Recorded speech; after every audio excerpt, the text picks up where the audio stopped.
Yo, what's going on, everybody? It is 1 p.m. here in Crystal Lake, Illinois. That means it's time for another live stream. Today is Thursday, July 28th, 2022. And you know what, guys? I'm trying out this new background behind me, and I knew it'd be a problem because I didn't iron it once I got it. But the time I would have spent ironing, I had to spend mowing the lawn this morning, so I apologize for this thing looking slovenly. Hopefully, it'll end up looking better. But so far I'm not liking it. The material ended up being different than I wanted, but we'll try it out for the live stream today. All right, before I get any deeper into this live stream, I want to say hi to everyone listening on the podcast version, on the audio only. Hope you're having a good run out there today. Today, I had a great run, mild temperatures right after the rain had rolled through. And I got a workout in the Adios Pro 3. That was a lot of fun. That shoe's awesome. Hopefully you guys are having as fun a time out there while you're listening to this as I had this morning. And everyone watching this on YouTube later after the fact, hopefully you've got something more interesting than I do. I've got some afternoon coffee in my new Rad Dad mug that I think I got this for Father's Day from the kids. And hopefully you got something a little bit more interesting than coffee. Maybe you're relaxing, end of the day, a glass of wine, maybe a beer, something like that as you're winding down your evening. All right, let's say hi to everyone here in the chat now. We got Frank LaHoulier. Let's see. He says, the circulation paper that has been in the press has had good result for marathoners in it. All right. Says that you don't increase mortality for moderate exercise until you get to 10 hours per week. What happens when you get to 10 hours per week, Frank? I think some weeks I'm out over 10 hours per week. Typically I'm at like 8 to 9, I think. What happens when you get to 10? Okay, Frank says, though, that previous recommendations used to say that mortality started increasing after 7 hours. Oh, okay. Well, all right. And he says the press has been rightly focused on that people should really be getting at least 5 hours moderate cardio per week, 2.5 hours intense, or 2.5 hours intense. Yeah, you know what? I've been having a conversation with my wife about, our parents, her parents and my parents, and we'd like to see them get a little bit more active in there. They're doing great, but, just little things, I think little tweaks, they could be a lot healthier and happier. All right, we got Leona here, says, yo, co-fan Mike, I'll register with CIM, only charity spots left. Yes, Leona's been emailing me a lot about it. She's been very concerned because she wants to make sure I get to CIM. I have a bib. I'm not signed up for it like through the regular way, so I'm getting a bib a different way. But I'll be at CIM. Don't worry, I'll be okay. Thank you for your concern, but I'm good. I can't talk about how I'm getting it yet, but I think you guys can probably guess. But there's some news in that arena. But I'll be getting a bit for CIM, so I'm good. Lucas H says, hello, my running friends. What's going on? Oh, by the way, going back to what Leona was saying, I did get an email from CIM, and not me, but like everyone that ran it before her has expressed interest. If you're on their like mailing list, they were at like 99% full. Like, I think a week ago or so, I got the email. And so that's really good for CIM because usually it takes a little bit longer in the year for it to fill up. Usually people can have like a bad Chicago and still sign up for CIM. I'm excited in some ways, and I'm not excited in other ways, but I'm generally excited for the race's sake that it's filling up early. So I think that's a good thing. That is reassuring for the race organizers, the race directors. It provides a lot more certainty for everyone planning and involved in the race. So I think that's good. Lucas H says, can you do a show and tell of the pins you got at the World Championships? I'm really intrigued by them after hearing about it on the Drop podcast. I think I can. So I gave a lot of the pins to my kids in lieu of buying a souvenir for them. I usually will get them like a snow globe or something from wherever I travel. Usually for my older daughter, it's a snow globe. For the younger daughter, it's some sort of stuffed animal. And for whatever reason, I didn't buy a Legend, the mascot doll, which although I should have. Although I don't think it really started getting discounted until after I left. But it was $35. I was like, that's a lot. I got all these pins I think the kids are going to like. So I'll go through them. Maybe I'll wrangle them and do them for tomorrow's live stream. We'll go over all the pins. Some of them are like, they're all nice. They're really nice enamel pins. I'm not usually into pins that much. But these I got like super like into while I was out there. I had a lot of fun with it. So, pretty cool stuff. I definitely will go over it. All right, Dave Y. Run in Iowa says, yo, what's going on? Thanks for the recommendation, Mike, on the New Balance 880 version 12. I'm really enjoying them. These are a fantastic all-around shoe. They certainly are. Yesterday, I took them around for a trail run here in the neighborhood. In Stearns Fen. I don't know what a fen is. Fen. Because they're part of the park is called Stearns Woods. Part of it's called Stearns Preserve. Part of it's called Stern. Stern, I'm assuming, is a person. Sterne. Stearns Fen. But anyway, I go through there, and some of those parts are the trails are pretty traily. Not like the kind of like grassy manicured stuff that I tend to run on when I go through parks. But the 880 did a really great job on what I would consider trail terrain, at least for the Midwest. Yeah, it really can do everything. But here's a question that I had. Maybe some of you guys have thoughts on it. So, like, I interviewed Nick Willis, and he talks about how like I think Nick Willis kind of like laughs at people that buy some people that buy trail shoes, because it's like you're running on like groomed trails. You could just take your road shoes on there. I think that's kind of his ultimate premise. And I'm not saying laughing like he's like pejoratively, but I just think that like that's kind of his take, is like your road shoes are great. And I took the 880s out on a trail run, and I think they did fine. And I'm wondering though, it's like they did fine, but does it create any undue wear on them? And do you guys have any thoughts on that? Does taking your road shoes on a trail, as long as the shoes feel fine, like you don't feel like you're slipping around, is that still okay for them? Or will that unduly wear them down? I have some thoughts on it, but I'd like to hear what your guys' thoughts are on that. All right, let's see. Let me scroll down and catch up with you guys. Sorry, guys. Frank says, a fen is basically a swamp, a peaty wetland. Well, there are some parts in there that do get pretty swampy. The first time I ran through there, there's a little pond. I guess it's a swamp. Maybe it's a marsh. I don't know. It's a wetland. And there, it's like the oxygenation isn't that great. So there's all this like, that scum that's on the top of water. What is it, algae or whatever. And the water level had gotten high and then come down. And I'd run through there right as it come down. And so I think if I'd been there like a day earlier, I would have been running through the overflowing pond or swamp. But it'd come down, and so like everything, the regular path was visible and I could run through it, but every step I took, I was like squishing into like muddy algae. It was really gross, and it smelled very bad. So I think I like the word fen. Fen is a much nicer word than swamp or marsh. Marsh is not bad. Wetland is also not bad. Swamp is not great. Fen is, I think, the superior of the options. Thomas Nguyen is here. What's going on again? He says, hey, Cohen Run family. Bruised ribs almost healed. I can't wait to hit the pavement and trails again. All right. Well, that's good. That's good to see. Louis says he's going to buy some California lottery tickets later. If he wins the $1.2 billion, I'll buy everyone a bib. Yeah, that's pretty crazy. I don't usually play the lotto, but every once in a while I will get into Powerball when it gets to be like bonkers crazy high. But I just feel like it's just as silly as if you're buying it when it's not. But I don't know, there's just something about like when it gets really crazy high that it's very intriguing. All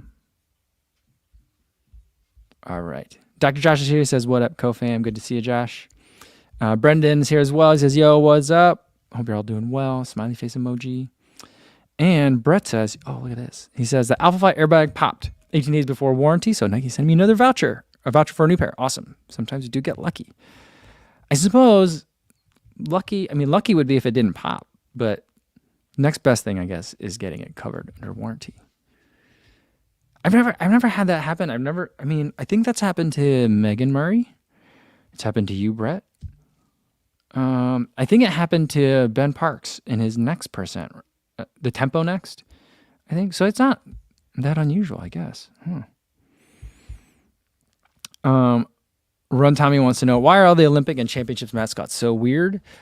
Yeah, I mean, it's a goofy thing, but here I will say, having experienced Legend the mascot in person at a couple of different venues, because he was at like some of the ASICS press events too, and he was at the 5K, and he was at the stadium a whole bunch, and I found him entertaining. I didn't dislike it. Normally I'm just like, that's fine for the kids, but I was like, there you go, Legend, I'm glad you're here. So I don't know what it was about it that I didn't find it off-putting. But a lot of the other mascots I find off-putting. But I wonder, like, you know what? If I went to say, like, I don't know, I can't name another Olympic mascot except for the 1988 games in Seoul. When Holdwoody was he was a tiger who was a mascot. Except for that, like, I can't think of another mascot. But some of them are like, are they fun? Are they fun in person? Are they like getting the crowd excited at the events? I just don't know. I'm not sure. So yeah, I don't know. All right, let's see if you guys. Wilfredo says, "What's up, Co and Confucians? First live chat since starting the new job. Love the Believe in the Run World recap. Oh, that's so cool. Awesome. I saw that today. I didn't have a chance to sit down and watch it, but I'm sure it will be showing up on my live, not in my like feed soon, like just automatic on the autoplay. I've been doing a lot of laundry because now we actually have a washer and dryer like where we live. Before it was in our building, so you had to like leave. But now I just find myself like posting up in the laundry room, folding laundry, and just like watching YouTube in there. It's like the weirdest, most boring man cave ever, but I have a lot of fun in there, and I've been watching like a lot of YouTube lately, so it's been good. I'm sure it'll come up soon.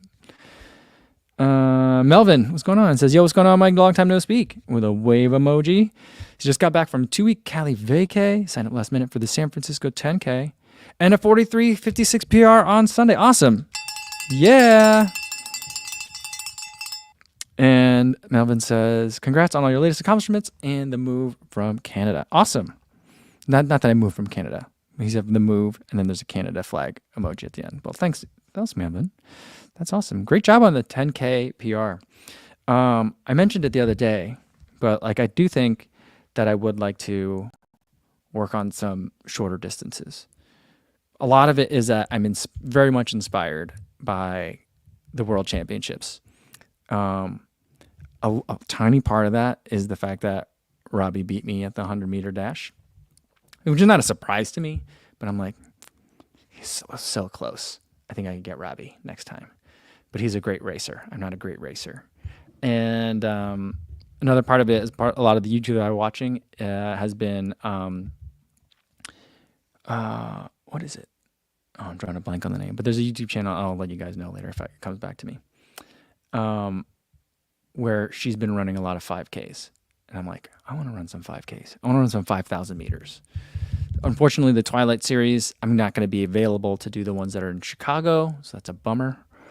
But I do have a 7-mile race coming up soon at Falmouth. So like, yeah, I want to do some shorter distance running. I want to have some fun with it. So, yeah. I would like to get a 10K PR. I don't really run 10Ks. So I have an unofficial like time trial 10K PR of like 40 minutes and like 3 seconds. I'd like to like cut that down by a lot. I don't know how much I can cut it down by. I'd rather work on a 5K PR. 10Ks are brutal. I'd rather work on a 5K PR. Chris Star G says, hey, Co, great to shout with excitement at you on the Uplift 5K in Eugene. This is Greg, by the way. LOL. Oh, man, thanks so much, Greg. Oh, awesome. This is a new icon here? Huh. Awesome. Yeah, I saw Greg. You know what, Greg? People were saying that it was weird because Greg was there as a volunteer in Eugene, and he was there as a volunteer and working a lot of the events.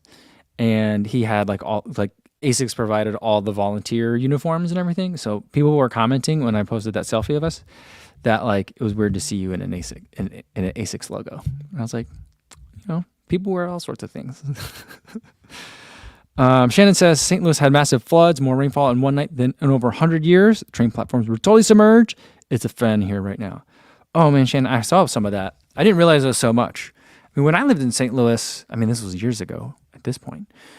But I remember, they had like 2 100-year floods, like in the time that I lived in St. Louis. I lived in St. Louis a total of maybe like 7 years, 8 years maybe by the time I left. And I just remember like one time we went out to a bunch of the bars on the landing. And there's a place where you can kind of park your cars on like this paved cobblestone, not paved, but like cobblestone riverbank. I don't know if that still exists there. but it did at the time when I was in college. And I remember a buddy of mine, his car like almost literally washed away because like in the time that we were at the bar, like the river level had risen so fast that like all the cars that were kind of parked in this cobblestone area, the river had come up. That was pretty wild. Yeah, that's bizarre. Hopefully you're okay, Shannon. Hopefully you guys aren't getting any flooding in your house. Water in a house is like my biggest fear. Like I'm sitting in a basement now. It very much looks like I'm sitting in a basement, doesn't it? Because I need to iron this thing in the back. But I'm sitting in a basement now, and I'm very worried about it. Every day I come down here, and I look in all the corners for evidence of water intrusion. I'm just on the lookout. And I hope it's not a situation of you find what you look for. But there's a sump pump in here. We're on the top of a hill. So I feel like, and it's a new house, but that doesn't guarantee anything, I guess. But man, hopefully you guys are doing okay. Dr. Josh says, are you going to run the Tracksmith Twilight 5000 in Chicago, August 12th? Yeah, I'm going to be, August 12th, I'm going to be in Iowa, I think. I got to look at the dates. I know, I just recently looked at the date, and I know the date I'm out of town. So my next 3 weekends are, well, we're going back to Iowa this weekend. There's a death in the family. Somewhat extended family, somewhat not extended family. It wasn't too much of a surprise, but it happened. And so we're going to go back on Saturday, I think, for a couple of days. And then the following week, we're going to go, I'm going to California. Then the week after that, we're going back to Iowa again for family photos. And then after that, I'm going to Falmouth. Now, I think Falmouth, that's after the Tracksmith Twilight. So I think it's when I'm in Iowa again. That's when the Tracksmith Twilight 5000 is. But I've been seeing it on social media, people going to it. It looks super fun. Does anyone know how Ben Johnson did? I haven't checked Instagram yet today. But I saw on Twitter that Dakota Lindworm ran, Tyler German ran as well. Someone else, I think a third person from, it wasn't Annie Frisbee, I don't think. But there was a third person from Minnesota Distance Elite that ran at the Twilight 5000 in Minneapolis. And can you imagine if you're just like a regular person? Can you imagine this? I mean, Josh, you can hang with them, so you're fine. But like as like a regular person, showing up to one of these meets and be like, ooh, I'm hoping I can get an 1850 today. And then like pros show up. I'd be like, oh man, this isn't your spot. I mean, it'd be cool. It'd be cool to watch them race and cheer them on. But I mean, this is for normies. All right. Let's see what else we got here. Eric's here. What's going on, Eric? Says, hey all, good to be here again. Has Shannon been talking about the Primex again? You know what though? I ran in the Adios Pro 3 today, and I feel like some of the changes make it more Primex-like in a good way. So I'm like, if people like the Primex, are probably gonna like the changes to the Adios Pro this year. And I'm not sure if there's going to be a Primex 2. I've seen that there's been a color update, but I don't know if that means that there's no 2 coming. Well, who knows? I mean, someone knows. I just don't. All right, let me scroll down and catch up with you guys. Sorry. Oh, yeah, Kevin Bickerton. This is the channel I was mentioning. I'm sure you mentioned Philly Bowden was a YouTube channel you've been watching. Right? That's the one. I don't know why, but for some reason, I feel like the name just escaped my mind. My brain is foggy after mowing the lawn today, I guess. But yeah, I've been loving her channel. Her adventures are so fun, and she's been racing a lot of 5Ks recently. Her last one, I think, wasn't up to what she was expecting. But it was good to see, like, that to see her process of like dealing with that and kind of like getting over that disappointment kind of thing. So yeah, I've been really enjoying that. So she's been running 5Ks. I want to run some 5,000 meters. She's run 5,000 meters. I keep saying 5K. I know they're not exactly interchangeable, but yeah. Let's see. I saw something from Sumantra Moodley. It says, hi, Kofuzi. My first time listening. Welcome. Samantha says, I'm in South Africa, Cape Town. Only recently been watching your feedbacks on the different running shoes. Most impressive on the detailed description on each pair. Well, thanks so much. I really appreciate it. I always try to balance between too much information to bore people and too little to make it like not helpful. So I think that's always the balance that I'm trying to strike. Try to be succinct but thorough. It's difficult, but I'm glad you appreciate it. Thank you.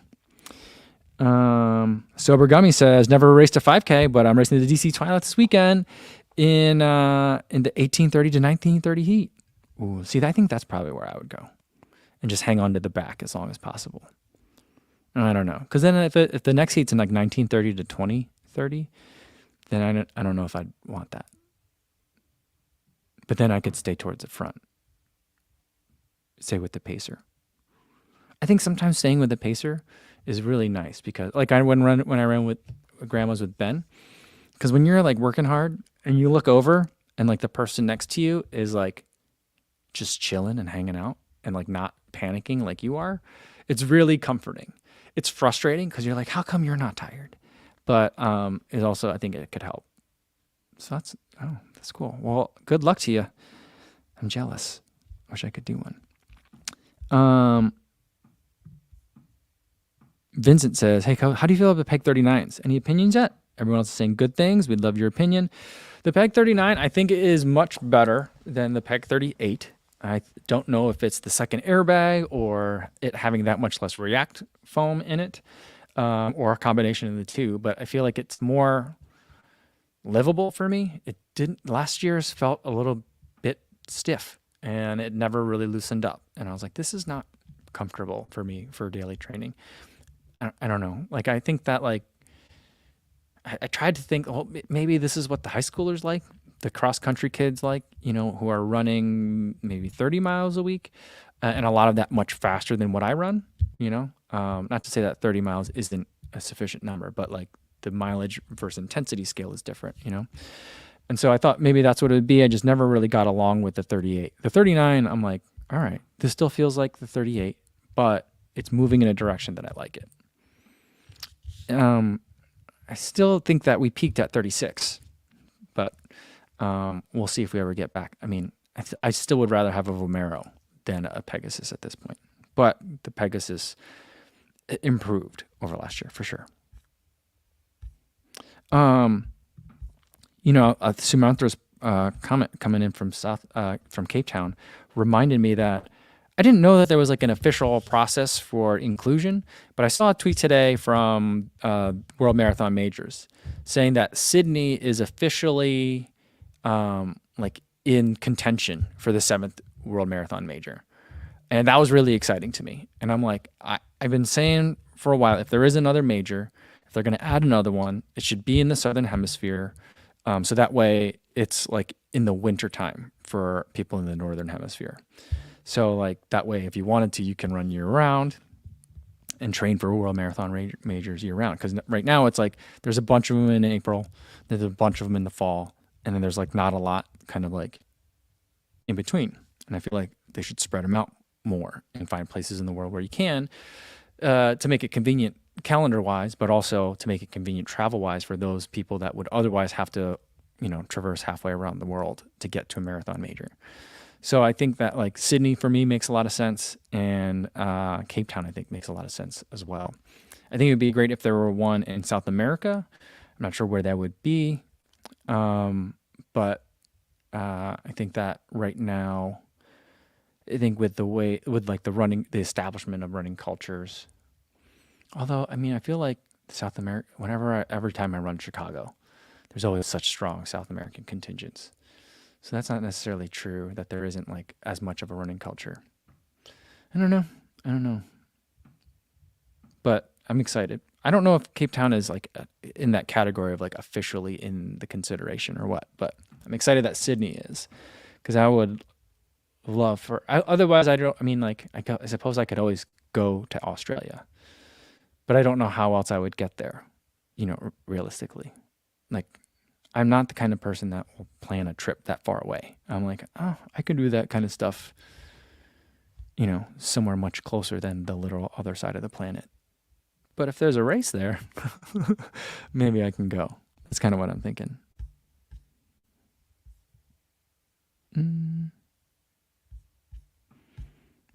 All right, Sean says, Kofuzi, what black and white casual Asics were you wearing in Eugene video? Japan's or Tigers? Love them.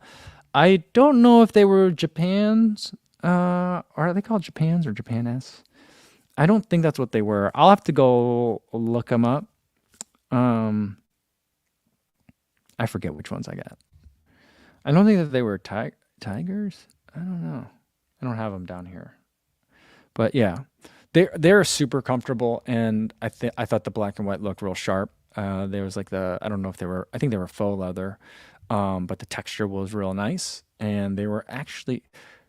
I mean, the last pair of Chuck Taylors that I had were Flyknit Chuck Taylors, and they were super uncomfortable. These were more comfortable than that. So I'm like, these are pretty good. I was really surprised by it. But then I got the slides, and I was like, I shouldn't have brought all these casual shoes because I'm just going to wear these slides for the rest of the meet. But yeah, I'll figure that out, and I'll put it in the. Well, I'll let you guys know tomorrow. I'm Matt Pedro said, "Hey, Co, do you run more in trail since you moved? I love it. You love it? Yeah, I do, because like there's one route. It's a paved bike path that I've been using for workouts. Really nice. Not a lot of turns. Not too many intersections with traffic or commuter trains. And that works out really well. It's a little bit of rolling hills in it, which makes it annoying. And it always feels like the uphills coincide with my work phases and the downhills coincide with the recoveries. But aside from that, it's perfect. And then other than that, I've been trying to really stay in the trails because there's more shade. And it's just easier heat wise, but also like, it's nice to explore. I'd like to make sure I've kind of figured out some local routes. There's two that I've done. I've done the Stearns Fen, Swampy Stern, and there's another one. I can't remember I think it's called the Hollows, that I also have been doing a couple of times. And then we talked about the Moraine State Park. I went there the other day, and I had my route all set out in the map on my watch. And what I didn't realize is that the park is like clockwise, like you're supposed to run clockwise around it or counter. I can't remember which one, but my route went the other way. So I had to throw that route out the window, and I just kind of ran around a bunch. I didn't get too lost, and I kind of ran everywhere that I wanted to run. But I've been having fun, because a lot of times those trails are pretty buffed out. They'll be gravel or like access road or like mowed grass kind of thing. Sometimes there's some single track. Sometimes it gets pretty gnarly, but for the most part, it's pretty chill. And so I could run in my road shoes. I can run in trail shoes. And it's a nice soft surface with some elevation changes in there. So I feel like that's all good for me. So I've been really enjoying it.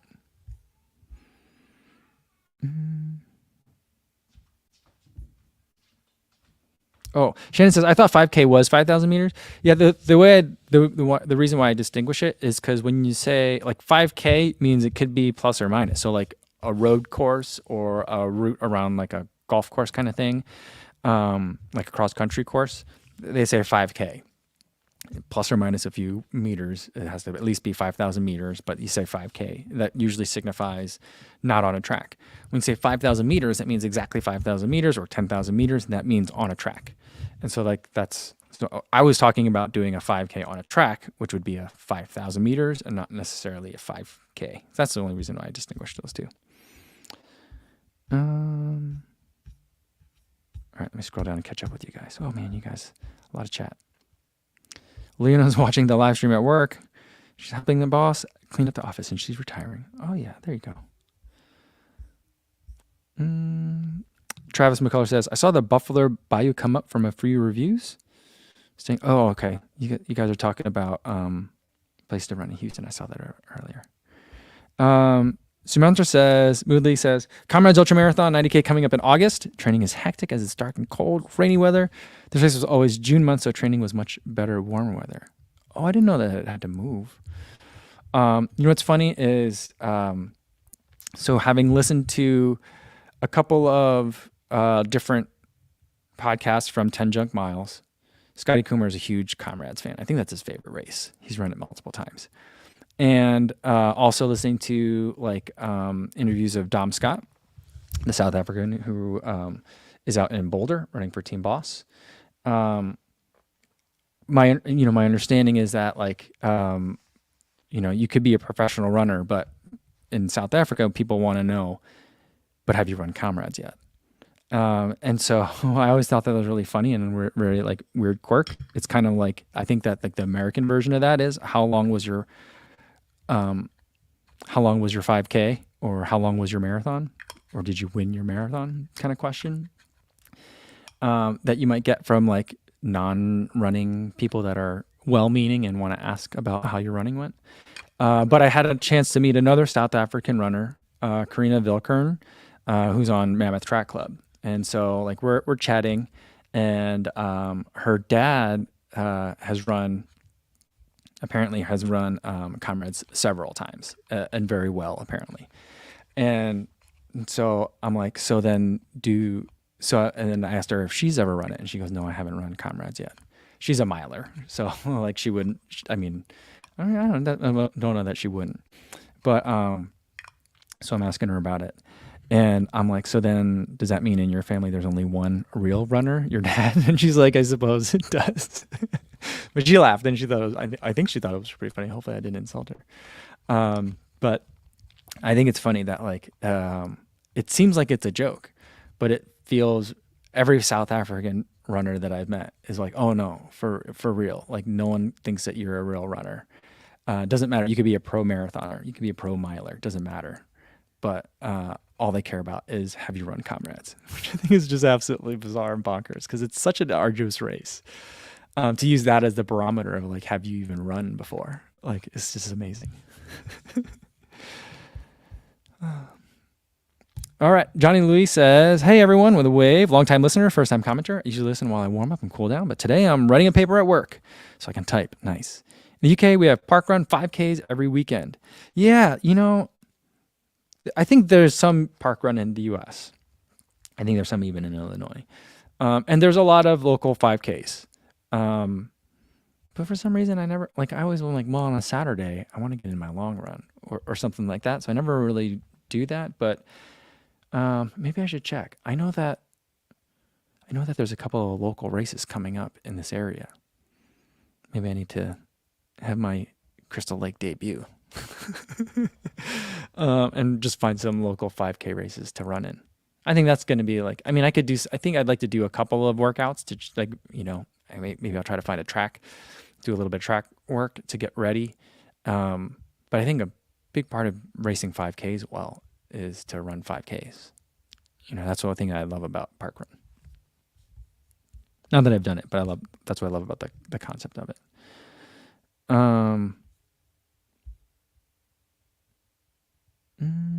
Stevie76 says, bring the A6 van to Australia.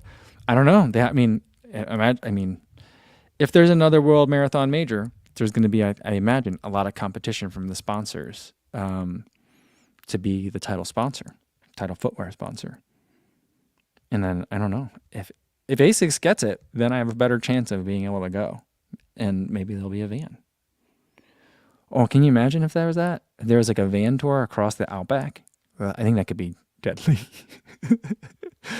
But, I feel like whoever gets that from a sponsor perspective, I really hope that they have a lot of media activation, just like months ahead of time, getting people excited about the first time that there's a new marathon major. Yeah, that'd be awesome. Calvin Huang says, will you be meeting with the run tester for Chicago 2022? Someone reached out to me yesterday about it. I forget their name, but yeah. So they were like, are you going to be around? And I was like, yes. So that's as far as we got so far. But I hope so. I met some of those guys in Malaga, and it's always fun to meet other people creating in the same space and doing like crossovers and collabs and stuff like that. So hopefully I do get to meet them. All right, well, let's do a couple more. And then I got going. I'm going to take my daughter. My daughter has been wanting, she likes to ride on my longboard. And so, but it's like really big for her, and so she gets a little intimidated by it. So I told her I'd buy her a stubby. So basically, same kind of like board, but not as unwieldy. And I keep procrastinating on it. And today I was like, we're in the suburbs now. I'm sure there's a skateboard shop in a mall somewhere. So I actually looked one up. There's one relatively nearby. It's 13 miles away. So she's like, let's go today, Dad. I'm like, okay, we'll go. So that's what I got to do today. All right. PG 1980 says, can anyone recommend a good podcast to listen to on long runs? I'd say for very long runs, my favorites are usually like The Drop. I do listen to that every time. I also enjoy Morning Shakeout. Those are usually pretty long as well, and enjoyable. That's the tricky part. Lots of podcasts are long, but not all of them are great at being that, duration. And so Morning Shakeout podcast is a great one. I also listen to a lot of Rich Roll. The Roll On is usually really good for a very long run because it's usually like 2.5 hours. So that gets me through pretty much every long run. I don't usually like to run more than 2.5 hours at a time. Like once a block, I'll run like 3 hours or more. But yeah. So those are some that I like to for very long runs.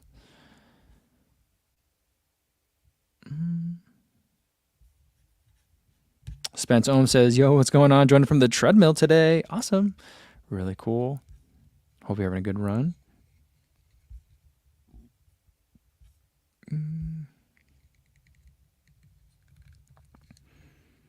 Vincent says, listen to any fish record for a long run. I couldn't, I'm sure I've heard Fish before, but to be honest with you, I'm not sure. Like I couldn't name a song, and I can't tell you what it sounds like. I mean, I know what it sounds. It's a jam band, but like, I don't know the sound that well. I just never got into it.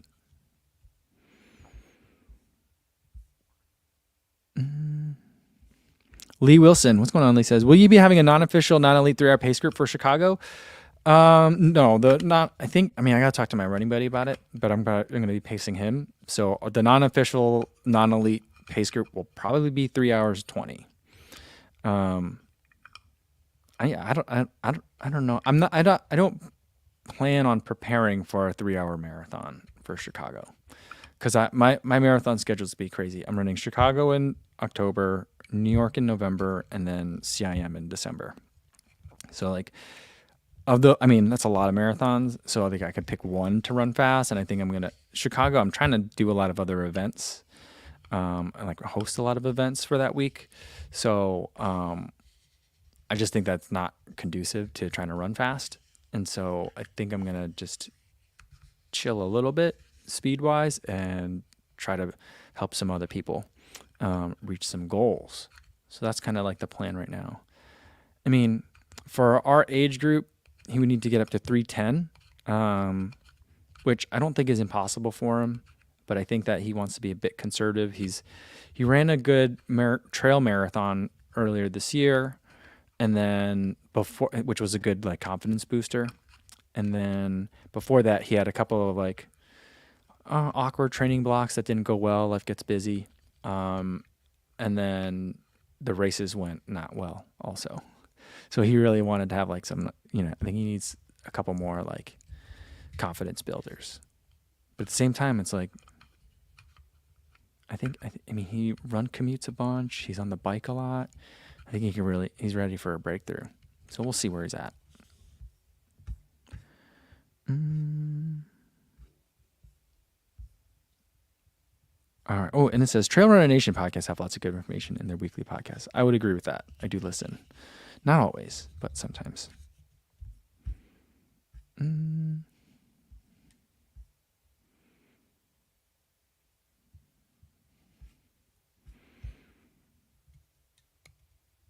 Will says, hoping for better weather at Chicago this year threw me off in 2021. Yeah, the thing with the weather in 2021 is that it wasn't so hot that people were like, oh yeah, you got to take it easy. It was still cool enough that people were like, it still could be a PR day. But I feel like, if runners like Sarah Hall knew right away that it wasn't going to be a world record, setting kind of day, then like why should like the rest of us think that that weather was good enough for PRing. So it's like that was the tricky part. It got sneaky hot, and not from like a casual observer's perspective. So because a lot of people were like, it wasn't hot. It was actually a beautiful day. It was if you're standing around watching the race, but if you were racing it, it was warm.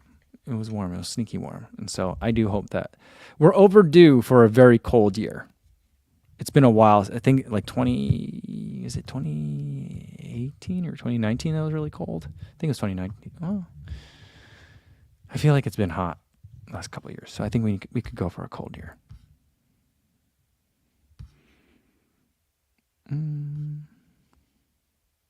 Yeah, Lou says, run CIM fast. New York City's not a fast course for a first-time run. I mean, that's the plan.